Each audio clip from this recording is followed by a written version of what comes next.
Well, we just got the trailer for Clan Lasombra. Not knowing very much about this clan, other than the episodes of New York by Night, I followed commenter Mech's advice and checked out TrilliumV's 2-hour lore video on Lasombra. I'll link to it in the description if you'd like to peruse and see just a little more about this clan if you're not familiar with them. But here are the cliff notes. They're rooted in darkness, actually an entity which may or may not be conscious, called the Abyss. The folks a sire might want to embrace are generally sociopaths, counterculturalists, deviants, and overall messed up humans. To use World of Darkness terms, their compulsion is their need to be dominant. Never take a back seat. They have to win, win, win. And they'll take down anybody necessary. Fellow clansmen, other vampires, doesn't matter. They need to come out on top. They also happily practice diablerie. That's drinking the blood of other vampires. And they happen to have that vampire trope of no reflection. Well, it's not truly the Count Dracula can't see himself in a mirror. They're reflections or images on cameras, reflections in water, etc.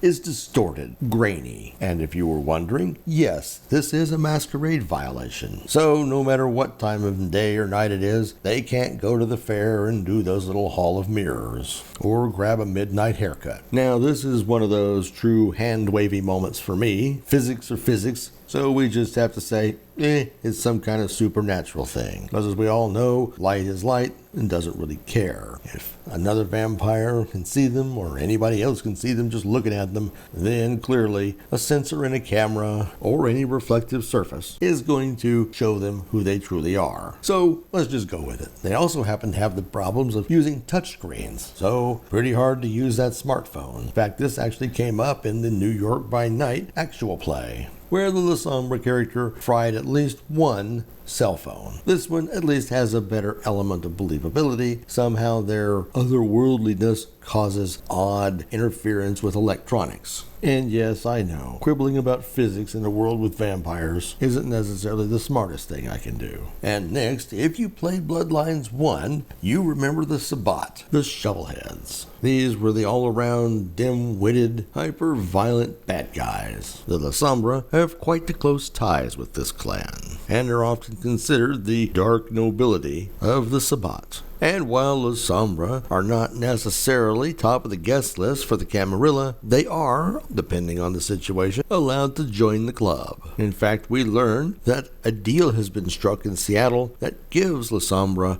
a seat at the Camarilla table. So how are they implemented in Bloodlines 2? As yet, we haven't gotten the breakdown in the dev diary as we did with the original 4 announced clans. We do, however, have the new clan trailer, and it lines out the basic abilities that we're going to be using. These abilities are focused on shadows. First up, Arms of Aramon. Shoot out some shadows, grab one of your opponents, and root them into that spot. Then we have Shadow Step. This one I really like. You step into your shadow and pop out in theirs. Hope this works as a sneak attack. With Glimpse of Oblivion, you basically freak somebody out and make them run away from their allies. And finally, they showed us Enter Oblivion. You and those touched by your shadows, whatever that means in the game, exist in a special dimension. Theoretically, this lets you take them out without having all their buddies see you or interfere. A cool part of this trailer was where they showed us that an outfit actually does change how people react to you.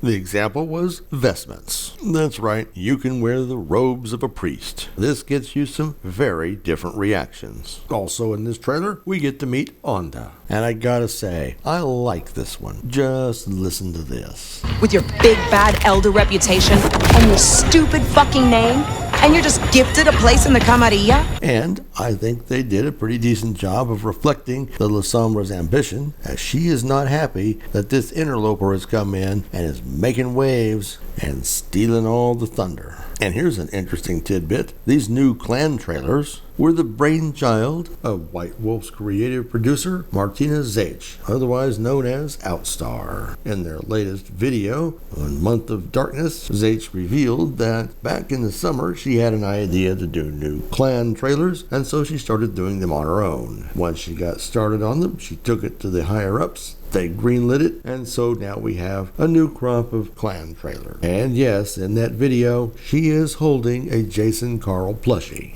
which it appears you can buy on the World of Darkness online store. You know, if someone will buy it, why not sell it? And the last clan trailer before the actual release on the 21st will be Toreador. So what do you think? Think Clan Lasombra is the one you're gonna play? Got a hankering for a Jason Carl plushie? Let us know your thoughts in the comments below. And if you're enjoying this content, why not give us a like and subscribe? Thanks for watching.